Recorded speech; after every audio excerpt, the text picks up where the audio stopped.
इस कहानी की शुरुआत में हमें जैक और उसकी वाइफ को दिखाया जाता है। दरअसल जैक अपनी वाइफ के साथ अपनी बहन बेलन के घर पर आया होता है छुट्टियां मनाने के लिए। यहाँ हम देखते हैं कि जब जैक अपने भांजे के साथ खेल रहा था तब जैक की वाइफ उसे बहुत ध्यान से देख रही थी। दरअसल बात ऐसी है कि जैक का अभी तक कोई बच्चा नहीं हुआ है और उसकी वाइफ एक बच्चा चाहती है। खैर अब रात के समय में ही जैक अपनी वाइफ के साथ अपने घर के लिए निकल जाता है। जब वो कार में बैठा हुआ था तब उसकी वाइफ उससे कहती है कि मैं भी एक बच्चा चाहती हूँ। हालांकि जैक इसके लिए तैयार नहीं होता। वो कहता है कि ठीक है हम कर लेंगे। ये दोनों जब बात कर ही रहे होते हैं तो उसी दौरान एक ट्रक वाला इनकी कार को टक्कर मार देता है जिससे इनका एक्सीडेंट हो जाता है और यहीं पर सीन कट हो जाता है। अब सीन शिफ्ट होता है कुछ दिनों के बाद जहाँ पर हमको पता चलता है कि एक्सीडेंट होने की वजह से जैक की वाइफ की मौत हो चुकी है क्योंकि उस एक्सीडेंट में सिर्फ जैक ही बच पाया था।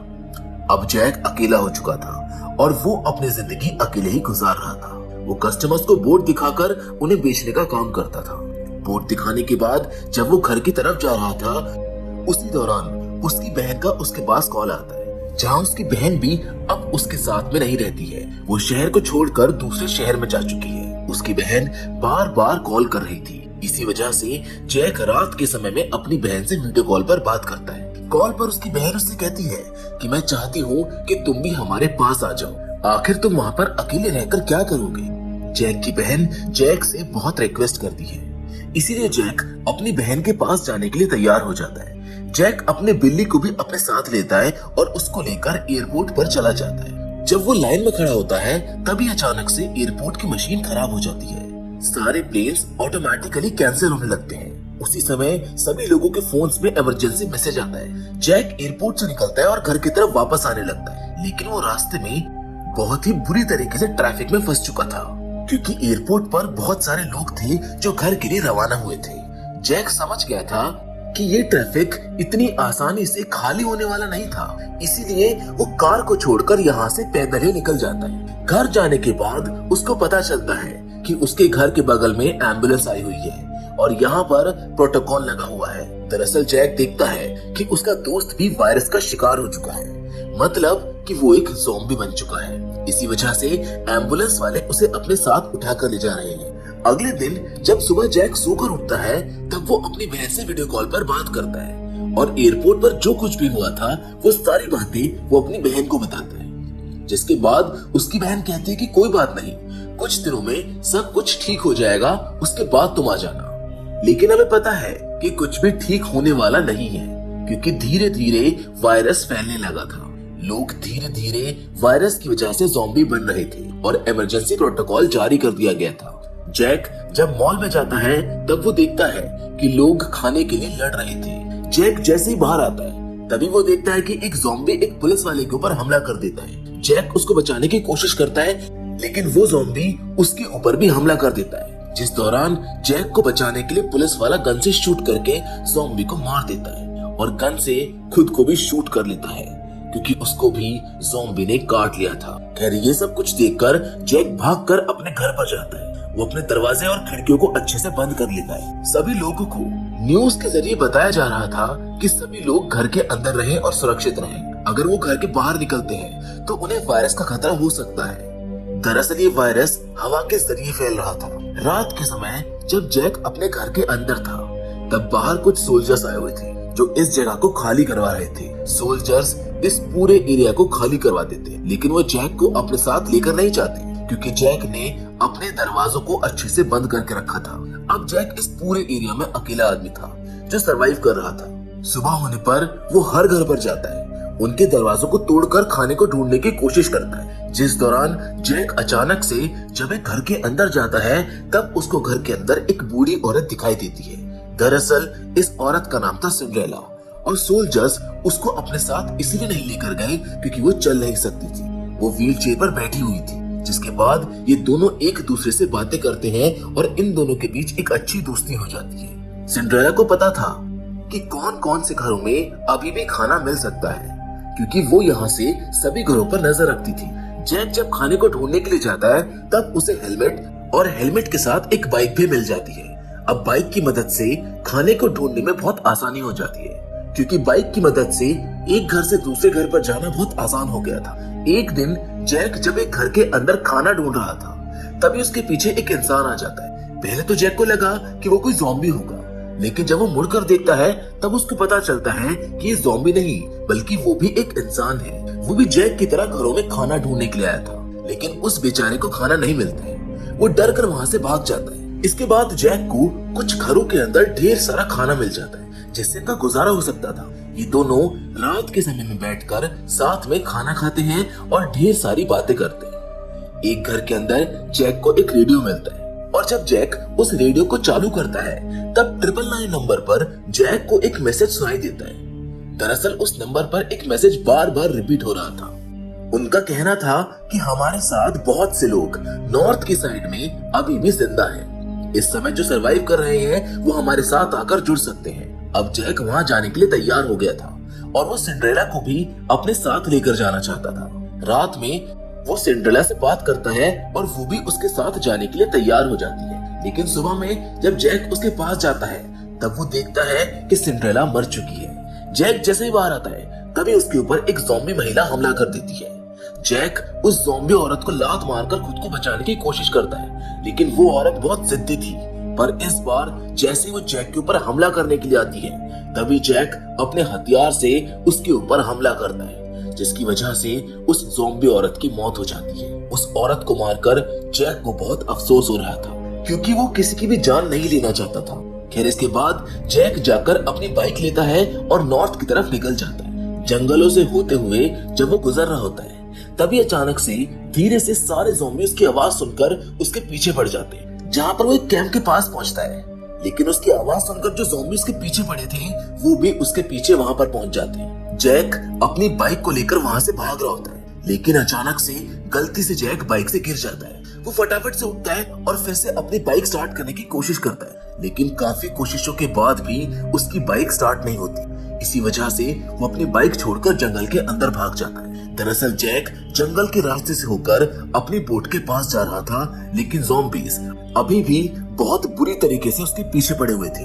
जैक फौरन दरवाजे को बंद कर देता है और अपनी बोट के पास चला जाता है। इसी दौरान जैक पानी के अंदर एक बोट को देखता है। दरअसल जैक उसी बोट को लेकर यहाँ से निकलना चाहता था, इसलिए वो बोट के अंदर जाता है और उसको स्टार्ट करने की कोशिश करता है, लेकिन वो बोट स्टार्ट नहीं हो रही थी। अब जैक जैसे ही नीचे के कमरे में आता है तभी उसको एक बच्चा दिखाई देता है जो कि ज़ॉम्बी बन गया था। जैक कुछ नहीं कर सकता था। वो बच्चे को छोड़कर दूसरी बोट लेता है और यहाँ से निकल जाता है। इस बोट को लेकर जैक ज्यादा दूर तक नहीं जा सकता था, क्योंकि ज्यादा दूर जाने लायक नहीं थी। पर उसकी किस्मत अच्छी थी कि जब वो बीच समुद्र में अटका हुआ था तभी यहाँ पर एक बड़ी सी बोट आ जाती है। कुछ लोग थे जो इस बोट को चला रहे थे। वो जब जैक को देखते हैं तो उसको भी अपने साथ ले लेते हैं। अब यहाँ पर जैक से बात करने के लिए विक्टर और उसका बॉस आता है। इनका बॉस चाइनीज है, इसीलिए वो जैक की बात नहीं समझ रहा था, जिसकी वजह से विक्टर उसके लिए ट्रांसलेटर का काम करता है। जब ये लोग जैक से उसके बारे में पूछते हैं तब जैक बताता है कि वो सिर्फ अकेला बचा हुआ है, उसके साथ और कोई नहीं है। यहाँ विक्टर उसको ये भी बताता है कि जैक एक डॉक्टर है। शायद वो अपने बॉस से झूठ बोलकर जैक को बचाना चाहता था, क्योंकि डॉक्टर की जरूरत लोगों को हर जगह होती है।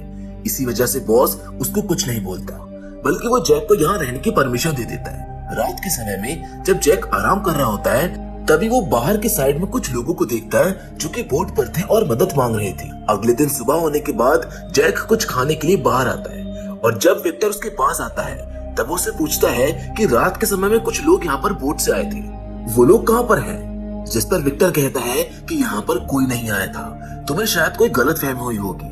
अगर तुम जिंदा रहना चाहते हो तो अपने मुंह को बिल्कुल मत खोलना।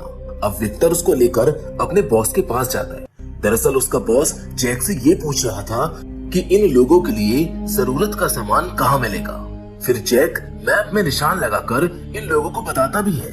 इसके बाद जैक बाहर आता है, तब वो उस बोट को देखता है जिसे उसने रात के समय बाहर देखा था। जिसके बाद जैक समझ जाता है कि ये लोग लुटेरे हैं और बुरे लोग हैं। इसके बारे में जैक फिर से जाकर विक्टर से पूछता है। वो विक्टर से ये भी कहता है कि मैं भी जानता हूँ कि तुम भी यहाँ पर फंसे हुए हो। वो ये भी कहता है कि तुम एक पायलट हो और मैं जानता हूँ कि हेलीकॉप्टर कहाँ रखा हुआ है, हम दोनों यहाँ से भाग सकते हैं, बस तुम हमारा साथ दो। जिसके बाद विक्टर कहता है कि अगर नहीं मरना चाहते हो तो शांति से यहाँ पर रहो और कुछ भी गलत मत करना। ये कहने के बाद विक्टर वहां से चला जाता है, लेकिन जैक अब शांत बैठने वाला नहीं था। रात के समय में वो अपनी बिल्ली के साथ यहाँ से भागने के लिए पूरी तैयारी कर लेता है। वो जैसे नीचे आता है तभी वो दो लोगों को देखता है।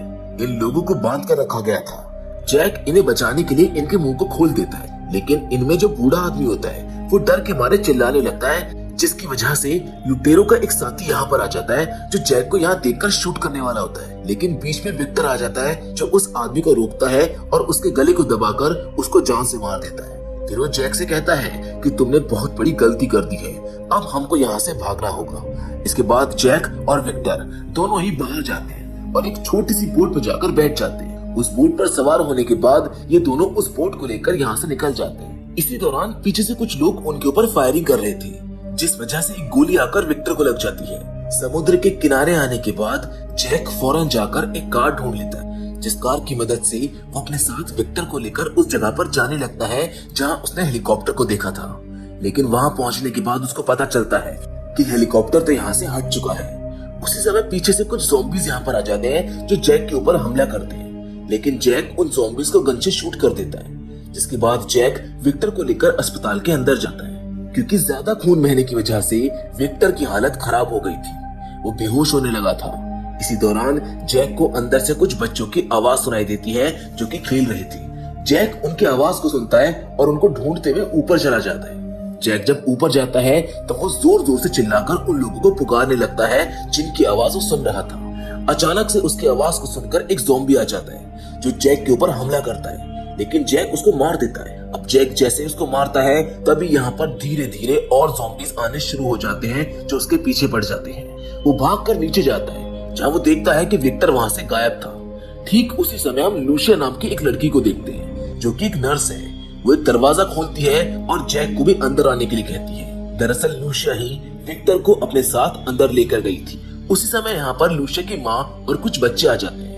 अब लूशिया के कहने पर उसकी माँ विक्टर को अंदर लेकर जाती है और ये दोनों मिलकर विक्टर का इलाज करते हैं, जिसकी वजह से विक्टर की हालत में काफी सुधार हो जाता है। जब लूशिया को पता चलता है कि जैक यहाँ हेलीकॉप्टर को ढूंढने के लिए आया था, तब वो जैक को अपने साथ ले जाकर हेलीकॉप्टर दिखाती है। दरअसल वो पीछे की साइड खड़ा किया गया था।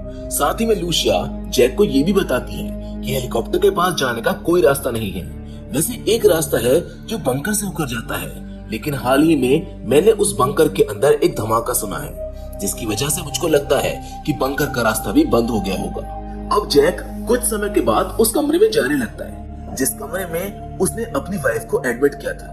दरअसल जब उसकी कार का एक्सीडेंट हुआ था तब उसने अपनी वाइफ को इसी अस्पताल में एडमिट किया था।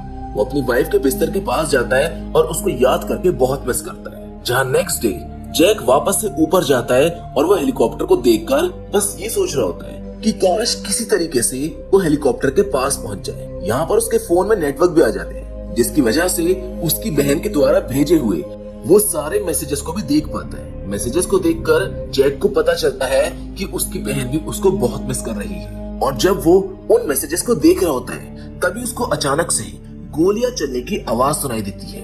वो जाकर चेक करता है, तब उसको पता चलता है कि जो लोग बोट में उसको मिले थे, यानी कि वो लुटेरे जिनसे जैक और विक्टर बचकर यहाँ आए हैं, वो लोग यहाँ पर पहुंच चुके हैं। जैक के कहने पर लूसिया इन लोगों को बंकर वाला रास्ता दिखाती है, क्योंकि अब इनके पास और कोई ऑप्शन नहीं बचा हुआ था।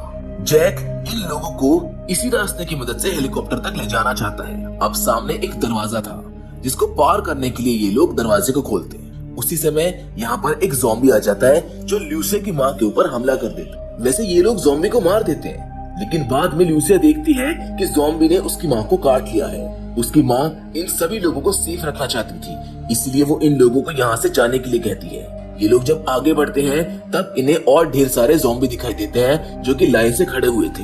बाकी के लोग आगे चले गए थे, लेकिन जैक अभी भी एक बच्ची के साथ पीछे था और तभी एक ज़ॉम्बी आकर उसके ऊपर हमला कर देता है। ज़ॉम्बी से खुद को बचाने के लिए जैक उस बच्चे को लेकर एक बॉक्स के अंदर चला जाता है। वैसे ज़ॉम्बी तो चारों तरफ थे, लेकिन तभी यहाँ पर गन को लेकर वो गुंडे आ जाते हैं जो सभी ज़ॉम्बीज़ को गन से शूट करके मार देते हैं। अब एक प्रकार से तो इन लोगों ने इनकी हेल्प भी की थी और ये लोग सही सलामत बच जाते हैं, लेकिन ये लोग ऐसे ही खाली हाथ बाहर नहीं जा सकते थे क्योंकि बाहर ज़ॉम्बीज़ की फौज खड़ी थी। इसी वजह से जैक एक जुगाड़ बनाता है। वो लोहे की मदद से एक कवच बना लेता है और उसी के अंदर जाने के बाद सभी लोग धीरे धीरे हेलीकॉप्टर की तरफ आने लगते हैं। वैसे वो सारे ज़ॉम्बीज इनको देखकर इनकी तरफ भागते हुए आते तो है, लेकिन उस कवच की मदद से वो इनके ऊपर हमला नहीं कर पाते। ये लोग फौरन गेट को तोड़ते हैं और एक एक करके हेलीकॉप्टर के अंदर जाकर बैठने लगते हैं। इधर जैक ज़ॉम्बीज को रोक रहा था और विक्टर हेलीकॉप्टर में बैठकर उसको स्टार्ट करता है। लेकिन समस्या की बात ये थी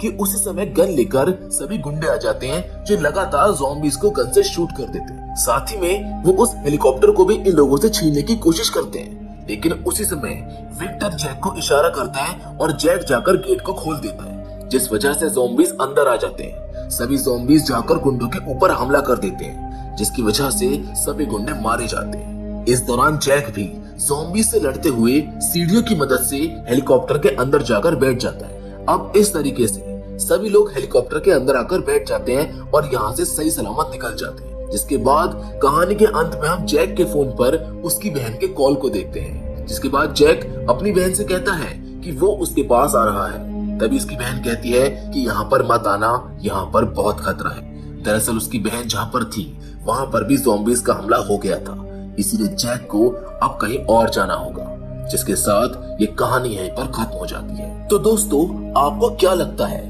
कि क्या पूरी दुनिया में कोई सेफ जगह बची होगी?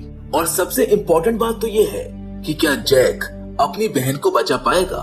वेल, इस पर आपकी क्या राय है? आप हमको कमेंट करके जरूर बताइएगा। बाकी आज की कहानी में तो बस इतना ही, लेकिन हम फिर से जरूर मिलेंगे, और वो भी एक और नई इंटरेस्टिंग कहानी के साथ। पर हमेशा की तरह तब तक के लिए धन्यवाद।